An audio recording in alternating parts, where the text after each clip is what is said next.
We're on. Okay, so hi everyone. Today I'm going to teach you how to make the perfect sand castle. I remember as a little kid going to the beach and want to make this awesome sand castle, but then it wouldn't stay together because I just wasn't doing something right. But today I'm going to teach you how to do that so you can help your little cousins or sisters or brothers, or even just make your own if you wanted to. Okay, so the materials we need are sand and a lot of water. When I say a lot of water, I mean take the amount of water you're thinking about and double that by 10. That's how much water you're supposed to use. And you also need just regular buckets. You need a bucket without a bottom that can be purchased online and you can make it yourself. You need a large shovel for dirt and stuff.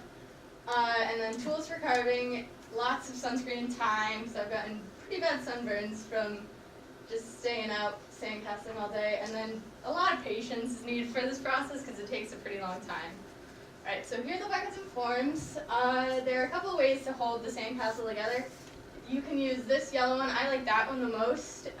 It's by this company, Can You Get Sand Tools. They're really good, and they're really good for kids too. And then the other one in this photo over here, that's root barrier used to grow bamboo. And what that is just, you can use it to make larger, more advanced sandcastles. And then there's also a method right here in these photos where you don't even need to use any buckets or forms. It's like a stacking method, but that is a lot harder to make, and you can only really build really small ones with that one. And then here are the carving tools. That's also from Can You Get Sand Tools. They're really good. Especially for kids, and then the rest of them are just there's some pastry knives you can use.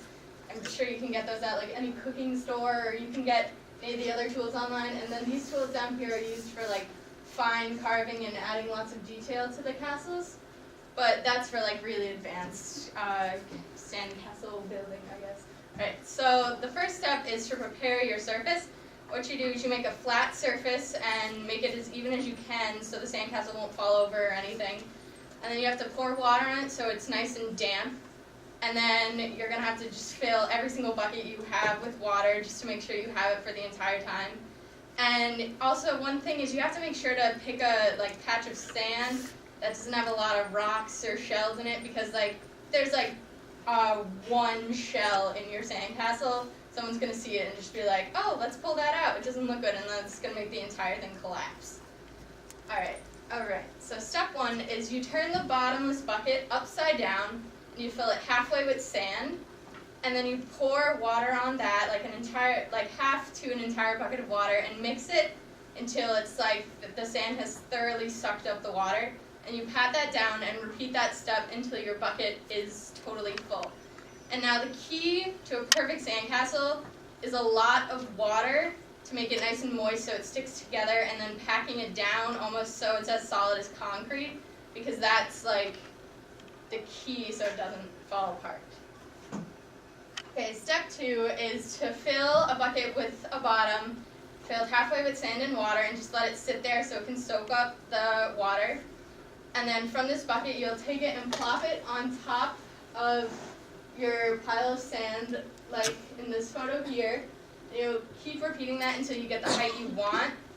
And then after that, you should smooth it out like in this photo over here, so it's ready for carving.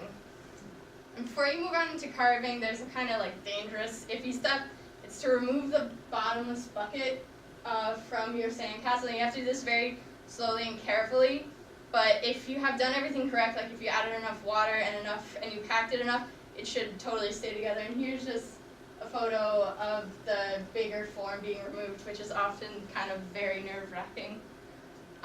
Okay, so here are some sandcastles. My family is really into it, but this is how they generally start, and there are different kinds of carving.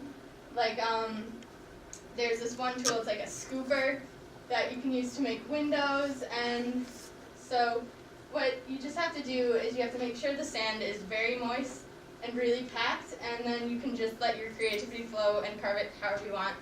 And here are how the sandcastles turn out. Ooh. Do you guys have any questions? You guys do this? Yeah. That's so cool. Thanks. These are your. Where did you do this? Where is? My family goes on vacation in Cape May, New Jersey. Yeah. These are your family made these? Yeah. Yeah, my dad picked it up as kind of like his summer hobby. Wow. You guys have any more questions? Okay, I'm just gonna ask you a couple questions just so you just so I can tell you got the idea. So what is the perfect, how do you make the perfect sandcastle? A lot of water. Yes. What's the other thing? Yes. Okay. Yes, patience. Lots of that. And what materials can you use as a form for the sandcastle? Sand. Besides that, the whole sand together. The bottom is bucket. Yep. Bucket. Mhm. With the carving tools. Yes. And how many steps are there to building it?